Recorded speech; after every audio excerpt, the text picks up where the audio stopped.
सुन लीजिए, अरे गली गली में शोर है, हर नुक्कड़ पे शोर है, भाजपा वोट शोर है। अरे तो भाई कितने ऐसे विपक्षी नेता हैं जो सत्ता पक्ष में शामिल हो गए, उनके खिलाफ केस चल रहे हैं, ठंडे बस्ते में पड़े हैं। 25 ऐसे नेताओं की लिस्ट यहाँ मेरे पास है।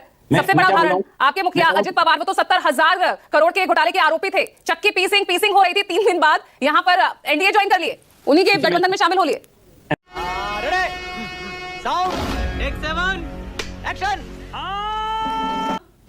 अब यहां पर देखिए, बाध्यता अगर जेल से सरकार चलाने की मंशा होगी, 2 केसेस तो बालाजी सेंथिल और अरविंद केजरीवाल का हमारे सामने है ही, तो यहां पर रोकना तो होगा ना इसे।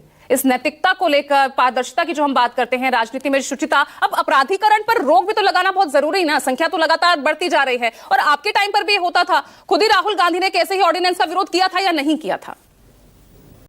क्यों, क्या हुई? देखिए, बिल्कुल उन्होंने विरोध किया था और उसकी प्रशंसा होनी चाहिए, लेकिन दुर्भाग्य है कि देश के प्रधानमंत्री से लेकर तमाम बीजेपी के लोग झूठ बोलते हैं आज तक कि उन्होंने ऑर्डिनेंस फाड़ा था। उन्होंने ऑर्डिनेंस कभी भी फाड़ा नहीं था। उन्होंने कहा था कि अगर भ्रष्टाचार से आपको लड़ाई लड़नी है तो ऐसे ऑर्डिनेंस को फाड़कर डस्टबिन में फेंक देना चाहिए। और एक दूसरा फोटो लेकर और फोटो शूट कर और तमाम मीडिया के लोगों ने भी उसको खूब प्रचारित किया, फेक न्यूज फैक्ट्री को।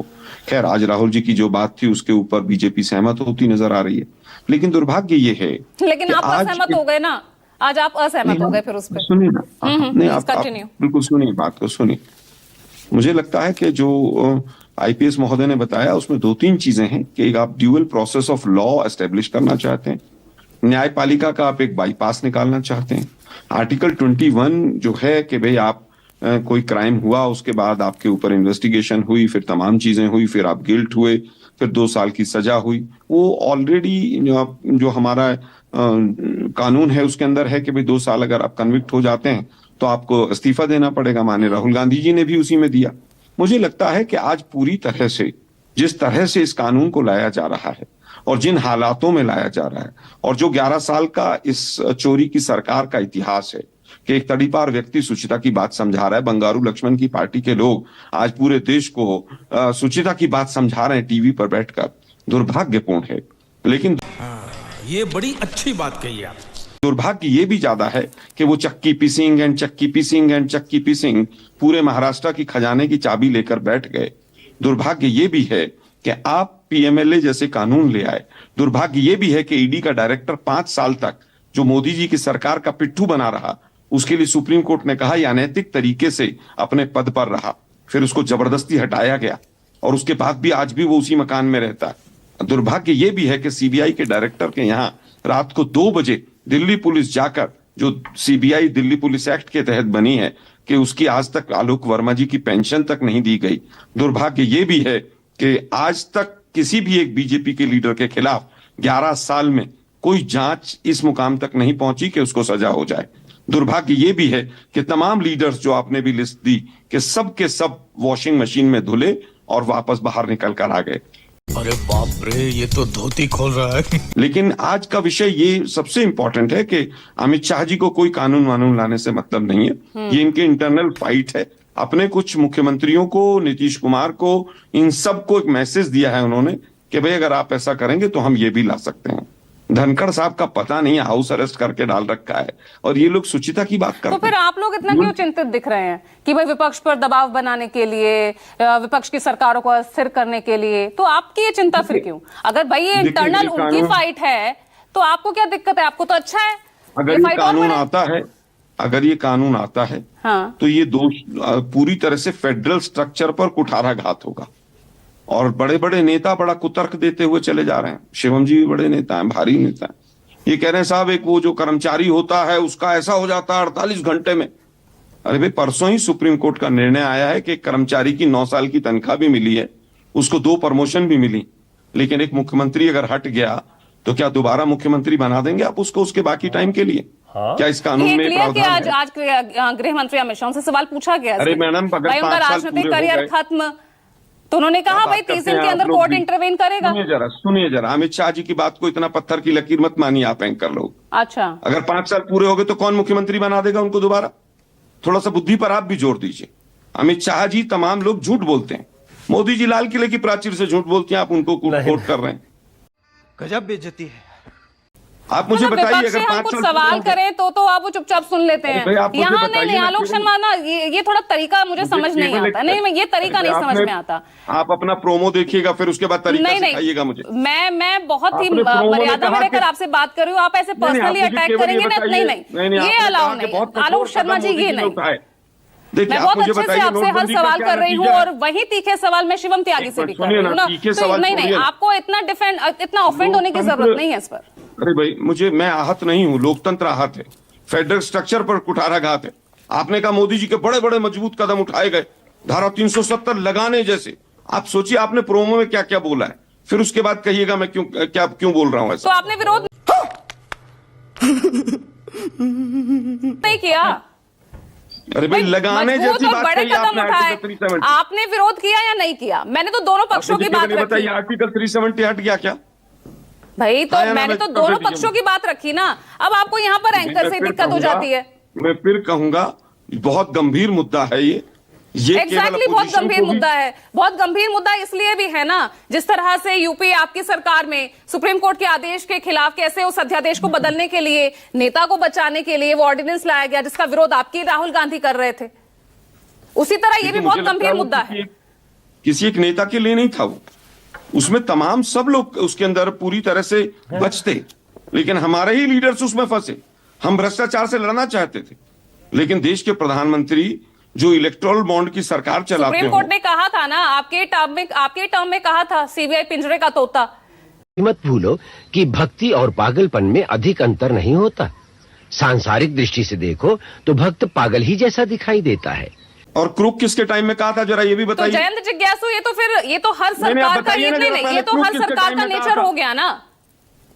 ये तो हर क्रूक सरकार किसके का टाइम में नेचर कहा हो था? गया जयंत रुकिए कि एक मिनट भाई भाई। आप विपक्ष में हैं तो जयंत आप रुकिए सवाल एक मिनट। उठाएंगे ही। जयंत रुकिए एक मिनट, क्रूक किसके टाइम में कहा था एंकर महोदय? आप ही बता मोदी जी दीजिए का ना। नाम लीजिए। अरे आप ही बता मोदी जी दीजिए। का नाम लीजिए अगर आपके अंदर हिम्मत है तो। मेरी हिम्मत पे मत जाइए, मेरी हिम्मत पे मत बताइए ना भाई, जाइए। मोदी जी के नहीं, टाइम मैं पर वही क्यों कहती हूँ ना कहा कि आप तो एंकर को टारगेट करने लगते हैं। मैं इतना अरे नहीं, भाई, मैं आप इतना लोग स्क्रीन एक प्रेजेंस तरफा आपको नहीं दे मोदीनामा सकती ना। तो पूरी स्वाभाविक डिबेट में है आप कि पर नहीं कर रोकना पड़ेगा आप लोगों सकती। को। जयंत जिज्ञासु, नहीं बोल पाएंगी मोदी जी का आप नाम। बोल। आप कुछ भी बोलो, ये नहीं सुनने वाला। नहीं, देखिए, हमारा तो स्पष्ट मानना है और पूरे देश में इस बात को लेकर कहीं कोई संदेह और संशय की स्थिति नहीं है कि नैतिकता, शुचिता, पारदर्शिता, गरिमा, मर्यादा, ये सब ऐसे शब्द हैं जो भाजपा के शब्दकोश में नहीं पाए जाते। ये सब ऐसे मूल्य हैं जो आरएसएस की वैचारिकी में नहीं पाए जाते। तो इसलिए अभी जो कुछ भी ये बिल ला रहे हैं, ये हमारे देश की लोकतांत्रिक व्यवस्था जो है, जो संसदीय लोकतंत्र है, उसके पूरे ढांचे को कमजोर करेगा। और जब एक पार्टी की सरकार बने और वो ये कहे कि हम विपक्ष मुक्त देश बनाना चाहते हैं, तो उससे उसकी मंशा साफ जाहिर होती है। तुम्हें शर्म है? कुछ शर्म आया है? और यह कानून अगर बनता है, यह बिल, तो अपने आप में इतना खतरनाक है कि इस देश में कोई भी गैर भाजपाई सरकार स्थिर नहीं रह पाएगी, वो काल कबलित हो जाएगी। वो कहते हैं ना, to my friends everything, to my enemies the law. तो इसलिए इस तरह से अगर सेलेक्टिव ढंग से कानून अपना काम नहीं करके कानून को गर्दनियां देके उससे मनचाहा काम निकलवाया जाएगा, और इस देश में कौन सी संस्था है जो स्वायत्त रह गई है, ये मैं जानना चाहता हूं।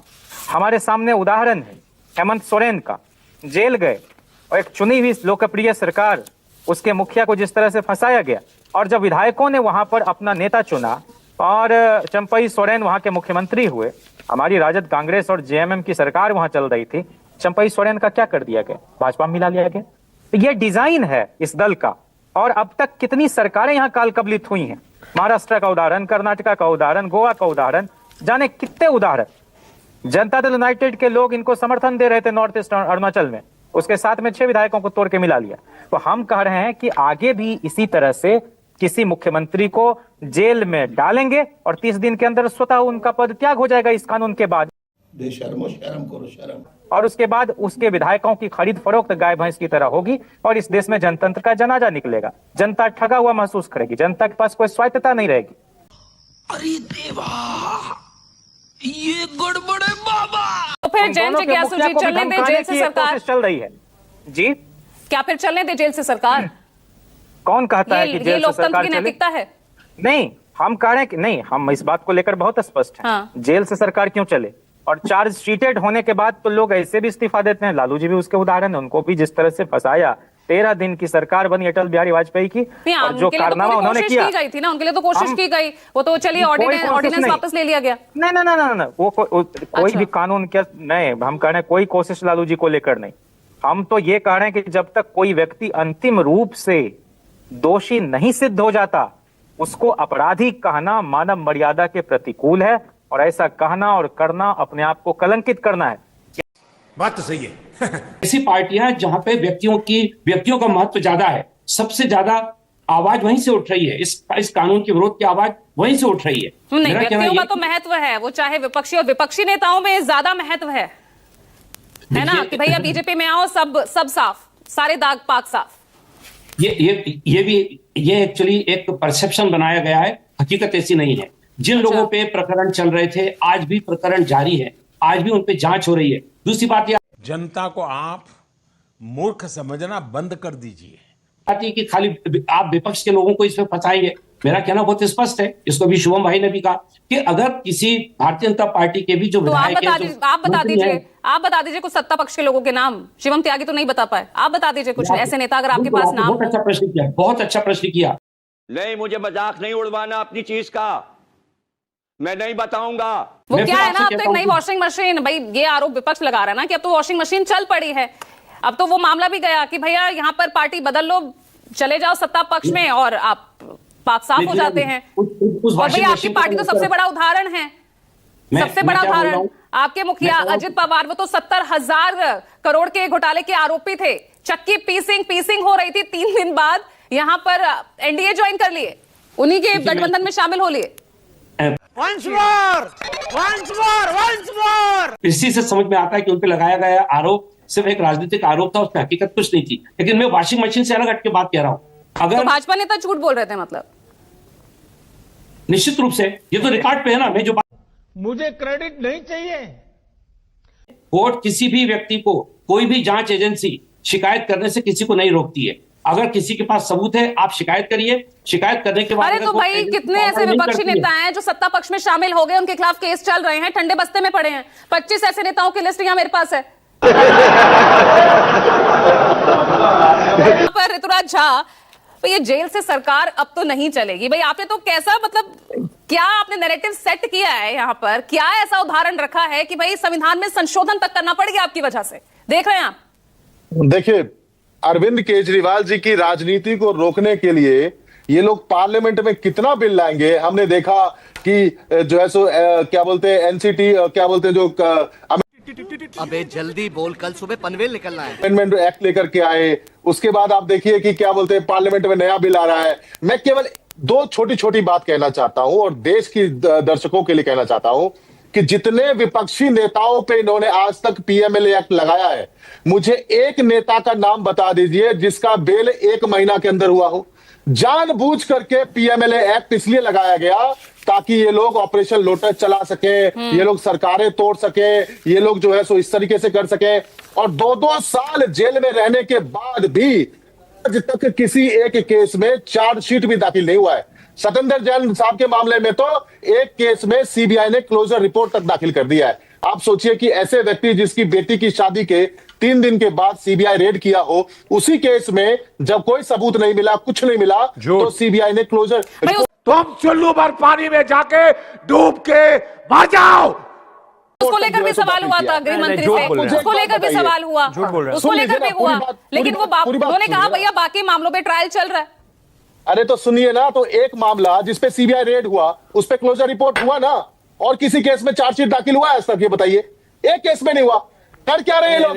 11 साल से सत्ता में है, 11 साल से सत्ता में है। बिल्कुल एक नेता बता दो भाजपा का जिस पर आज तक एक भी पीएमएलए लगा हो, एक भी आदमी जेल गया हो, इनके सहयोगी दल उस पर लगा हो। जितने भी वॉशिंग मशीन में आए थे, इंक्लूडिंग अजीत पवार, इन सब के ऊपर में बताओ इन मामलों में कोई प्रोग्रेस हुआ हो? ये लोग जो तड़ी पार हो, वो हमको जो है सो नैतिकता का पाठ पढ़ाते हैं। इनका राष्ट्रीय अध्यक्ष बंगारू लक्ष्मण कैमरे पर पैसा लेते हुए पकड़ा गया था, ये हमको भ्रष्टाचार का पाठ पढ़ाते हैं। ये लोग चंडीगढ़ में वोट चोरी करते हुए पकड़े गए, सुप्रीम कोर्ट में साबित हुआ, और उसी आदमी को चंडीगढ़ के जो है सो नगर निगम के अंदर में एल्डरमैन बनाने का काम किया। ये हमको नैतिकता का पाठ सिखाते हैं।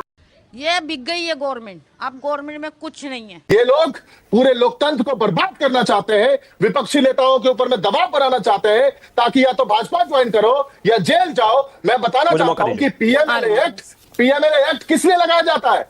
पीएमएलए एक्ट ड्रग तस्करों पे लगाया जाता है, मनी लॉन्डर्स पे लगाया जाता है, टेररिस्ट ऑर्गेनाइजेशंस को फंडिंग करने वाले लोगों पे लगाया जाता है। देश संकट में है, लेकिन सत्ता में तो वापसी नहीं की ना, सत्ता में वापसी आप नहीं कर पाए। सुन लीजिए, अरे गली गली में शोर है, हर नुक्कड़ पे शोर है, भाजपा वोट शोर है। 27 साल के बाद वोट चोरी करके 2% वोट एक्स्ट्रा ले लिया और सत्ता कब्जा लिया, तो बहुत बड़ा तीर मार लिया आप लोगों ने। वाह मोदी जी, वाह वाह।